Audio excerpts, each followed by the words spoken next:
You go through life feeling quiet, complex feelings that you assume are completely unique to you, a weird pang of sadness at a crowded party.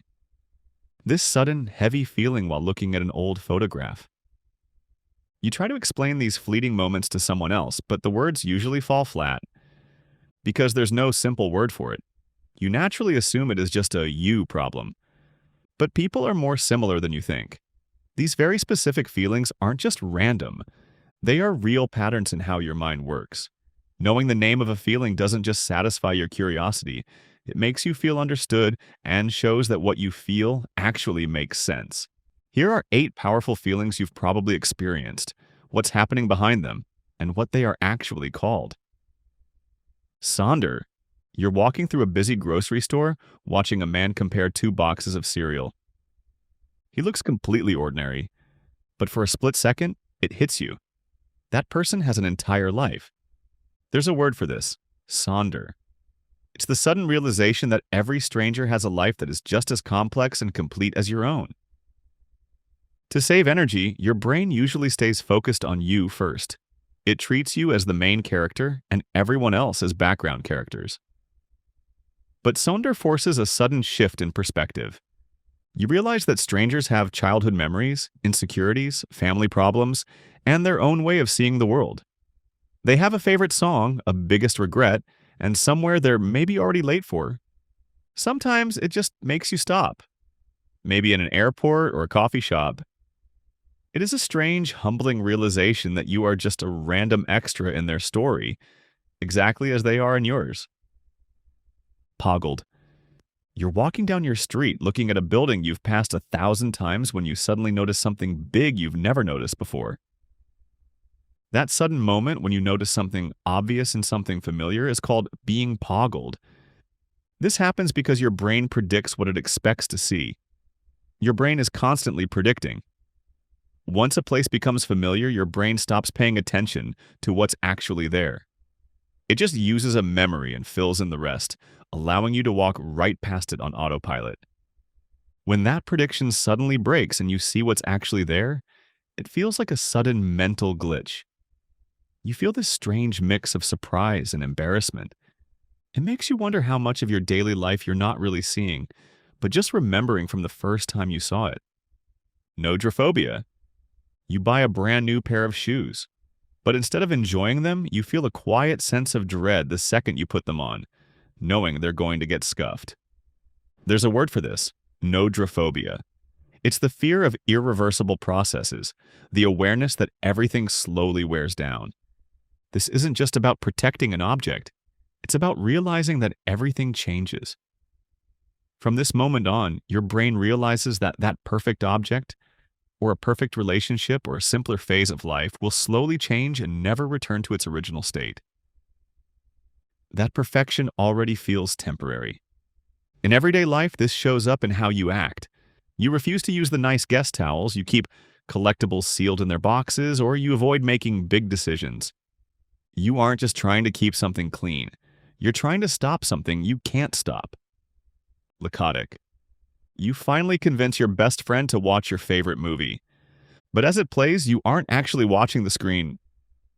You're watching his face in the dark, waiting for his reaction to a specific scene. That nervous excitement of showing someone something you love and hoping they will be just as amazed by it, there's a word for this. Laconic.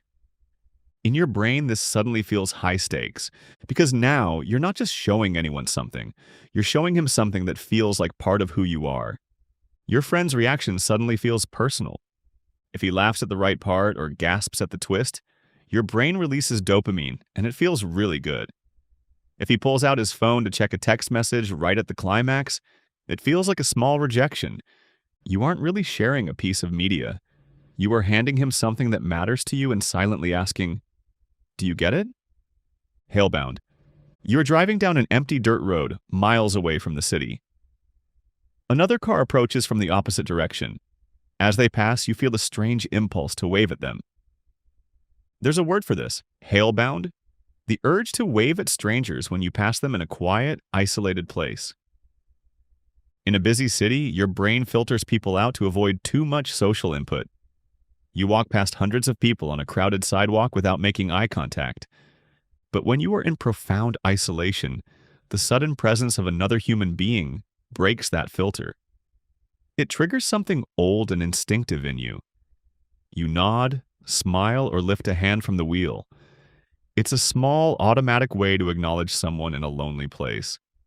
Take away the overwhelming, constant noise of modern society, and you quickly realize our default human setting isn't isolation, it's connection. Loose left, you read the last sentence of a great book, close the cover, and just sit in silence. You feel a quiet, empty feeling in your chest, that quiet feeling of loss that comes when you finish a good book and its world closes behind you. There's a word for this: loose left. When you are really into a story, your brain starts treating fictional characters like they're real. Your brain doesn't immediately know the difference. That connection suddenly disappears. You suddenly lose access to a world you've been living in for days or weeks. Sometimes you avoid reading the last chapter just to put off this exact feeling. It feels like real grief.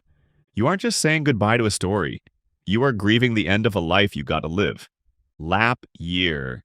You're looking at an old photo of your parents holding you as a newborn. You figure out how old they were, and a strange realization hits you.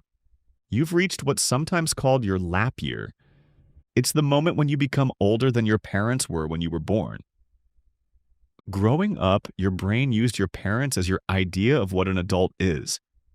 They were the ones in charge, the people who seemed to have everything figured out. But now, standing at that exact same age, something suddenly doesn't add up.